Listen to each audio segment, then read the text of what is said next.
Hey guys, it's Cory from CoryBakerFilmmaker.com, and I just saw Rampage, written by Ryan Engle, Carlton, Cuse, and Ryan J. Condal, and Adam Sztykiel, directed by Brad Peyton. So I took in Rampage. I saw it at the Regal LA Live. 3,772 seats over 14 screens. The Regal LA Live brings downtown back to the same level it was 100 years beforehand. So the basic gist. There is... None of this really matters, by the way. If you're really listening to this for the plot, you might as well just hit yourself in the fucking head with a hammer over and over again until you stop caring about life. But there's an astronaut who has this special genome, and there's some sort of attack on the space station, and she's unable to save all the genomes, but 3 of them fall down to Earth and create big, huge monsters who are sent to Chicago to destroy the city because reasons. So that's basically the plot. Enjoy. So this movie, clearly, just because it's Rampage, is going to be a Fast and the Furious rule contender, but I would say up front that this movie might be too dumb for the Fast and the Furious rule. The whole idea behind the Fast and the Furious rule is that you walk in, you know what you're getting, you know that things are going to be dumb, but just turn your brain off and enjoy it. This movie was so dumb that you can't even turn your brain off properly to enjoy it. It's just a fucking shit show, to be honest. So I guess if we're gonna find anywhere to start, let's start with the writing. Ryan Engle wrote the script originally, and then they decided they wanted to get it punched up, so they gave it to the team of Carlton, Cuse, and Ryan Condal, who turned in a script. They worked with The Rock on San Andreas and Brad Peyton on San Andreas. And then apparently right before shooting, Adam Sztykiel came in and did another draft. I would ask for everyone's money back, because I was talking to Rob as we were walking out. If we were allowed to be so lazy and allowed to get away with not trying this hard, I could write this script in a week, like easily a week, because it doesn't matter. None of it matters. Nothing. Me and Rob got into an argument about science, and sure, hypothetically, this stuff is all based on some sort of science that works, but the idea that one of my favorite screenwriting principles is you get 2 coincidences per script, and the level of the coincidence, maybe you get another one. So here's an example of this. Like, let's say you're doing a romantic comedy, and you and the new girlfriend accidentally run into your ex-girlfriend at some bar. This is a coincidence that doesn't normally happen. If there's no reason for it to happen, I mean, it's like, we go to this bar every single week for karaoke, and of course I'm going to run into her because she comes to this karaoke too. If it's just random, it's a weird Tuesday, and you decided to go out to the bar with your new girlfriend, and your ex-girlfriend's there, that's fine. You're allowed that. Sometimes these things have to happen to let the story continue, let the story move the way it should. Another one happens like that, cool. I mean, you're pushing it a little bit once you get past that too, because people will start thinking that you're just making things up to be more convenient for the story, and then they'll start losing that, like, this is real life kind of feeling watching the movie. But it's not even about it's not even about making things that happen conveniently. It's just about the number of times where a character says something so blatantly stupid and lazy that you just...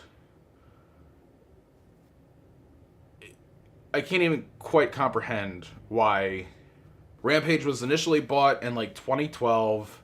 They've been trying to make it forever. They're just trying to shove it through. I'm sure they signed The Rock on and said, we got to get this to production as quickly as humanly possible. And I mean, so the good things about it, The Rock. I mean, clearly he's incredibly charismatic. He's winning. I'll see The Rock and everything. I just enjoy his presence on screen. He doesn't ruin movies. He only makes things better. This movie without The Rock would be, oh god, terrible. Like if it was Vin Diesel instead, I wouldn't even recommend you see it on MoviePass because it wouldn't be worth the time that you spend. I mean, as is right now, it's almost not worth your time to watch it in a theater or maybe at all. This is the type of movie you want to watch while you're cleaning. Like it's on TV and you're not listening to it. You just sort of every once in a while look up and see a lizard.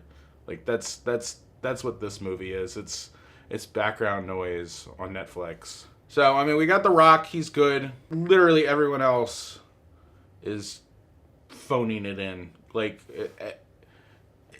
it almost felt like Brad Peyton walked up to everybody who was involved in this movie and said, could you try a little less? Because it felt so... Like, there were things that were happening that there's no reason why it had to be so bad. Like, the sound was bad. For the first 20 minutes of the movie, where there's not, destruction and big oversized animals and stuff like that, there's no reason for the sound to be that bad. You're just doing dialogue in an animal sanctuary. There's no... Somebody failed at a colossal level on every single stage of this.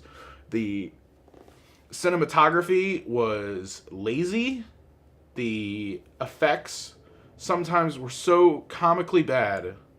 I can't even believe that a movie in 2018 was allowed to be released with... There was at one point where a helicopter was on fire or something like that. It was on the ground. It was on fire. And the fire looked like it was just sort of dropped in from clip art, is how bad that looked. And I've talked before about how hard it is to make a movie. How hard it is to make a movie that is even good. And the fact that we are in this age where bad movies aren't bad because the sound is bad or because the picture is bad or because the writing is like particularly terrible. We figured out how to raise the floor on how movies can be, and this the way we do that is by just holding ourselves to a certain standard and a level of accountability, and it literally felt like Brad Peyton said, I don't have time for sound, we'll do it in post. And then this is what you get. Because I don't blame like the production sound mixer, I don't blame the DP, I don't blame any of these people. I don't know the story of what happened on set, but somebody, somewhere along the way, there were multiple actors, not actors in sense of like the cast, but there were multiple people who said this doesn't matter and let's just move on and get it. Because there's no other explanation for how terrible this movie was allowed to be. Now, going to the other side, I mean, so clearly this is a Fast and the Furious rule contender, so I'm supposed to turn off my brain and not let it affect me. But so as far as like the enjoyment of watching things destroy Chicago, it was fine. It was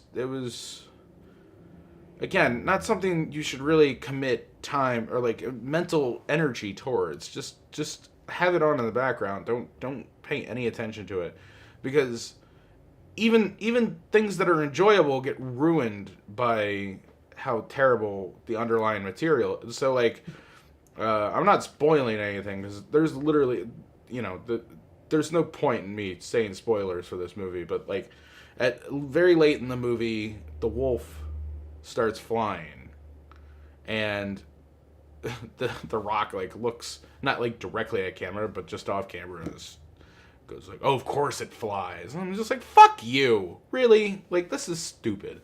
I can't believe that you." It takes what could have been a perfectly unnecessary moment and made people watching it feel stupid. And if you think that was some great moment, then you should re-examine whether or not you were in fact stupid, because it's painful. It's Trump trying to talk about anything painful. It's just really bad. And again, I think part of the reason why I keep blaming Brad Peyton so much is because it seems like he's the only thing in line that could have had his hands affected in so many different ways. Because all the acting is not even horror, or not even like action movie bad. It's just bad. It's like, I don't care whether or not you guys try or not. And it's good people who just, it's like at no point any discussion was had about what they're supposed to be doing. Just like, oh yeah, you're Malin Akerman, just go and do your thing. Oh, Jeffrey Dean Morgan, you've been in movies before, you know what's up. Like, there's no point in, like, Naomie Harris was like turned up way too high. Like, it just, I'm at a loss now. I've worked myself into a tizzy over how mind-numbingly stupid this thing is. Watch out! It's leaderboard time! Once again, caught this movie at Regal LA Live. Another tick on that one. Soon, we should get the Alamo Draft House. I've been passing by the block and seen more and more signs that the Alamo is quickly approaching. So, I imagine if we're going to get a second featurette, it's probably either going to be Glendale or the Alamo Draft House, because I'm going to be seeing the hell out of movies at the Alamo when that comes. On to the movie leaderboard. This movie doesn't deserve to be rated, I don't think. It's like, in a realistic, like, trying to compare this to, like, you know, an actual film is a pointless effort. But for the sake of argument, I will give it a 3.2, which is, I didn't even think I had a number that could go that low. And now it's time for the Fast and the Furious leaderboard. Drop. Too fast. Drop. Too furious. I'm too fast for y'all, man. On to the Fast and the Furious leaderboard. Like I said, the problem is not, I mean, like, it's an action movie, and it's a dumb action movie, and I should be able to just turn my brain off. But there were so many times where the laziness of how stupid it was just made me angry, as opposed to, like, allowing me to enjoy it. So, like, I've made this parable about the Fast and the Furious movies before. Like, the only way it could get so dumb that it wouldn't be worth it anymore is if, like, at some point Vin Diesel was just like, yo, my home planet needs me now, and he just started ascending up into heaven. Like, that kind of move would make so little sense given how the universe had been set up before.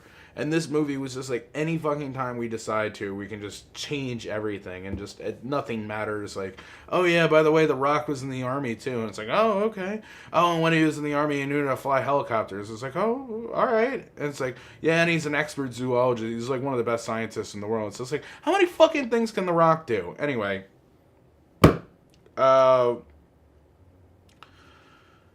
For the Fast and the Furious leaderboard, I give this movie a 5.2. I mean, if I watched it on mute, I'd probably enjoy it a lot more. Because I'd probably just watch it and be like, what the hell are they doing? And then not actually hear the rationale for it. Sometimes it's fun to watch movies on mute, or like if you can't hear it, just trying to figure out what's going on without hearing anything. But this movie might benefit from you not having to hear what they're actually saying. The movie might actually be way more enjoyable if you just got like blackout drunk or like, you know, super high and just put on some music or like a podcast and just watch this movie on mute. That's probably the best case scenario for enjoyment. Anyway, that's it from me. You can find more at my website, CoryBakerFilmmaker.com, Facebook.com/CoryBakerFilm, at LegendCB5 on Twitter, Instagram, and Snapchat. And if you enjoyed this review, please like it, share it. If you want to show somebody me slowly unraveling, trying to speak constructively about this, then feel free. But that's about it. Anywho, there's a noise that only I can hear, so now I gotta go destroy Chicago.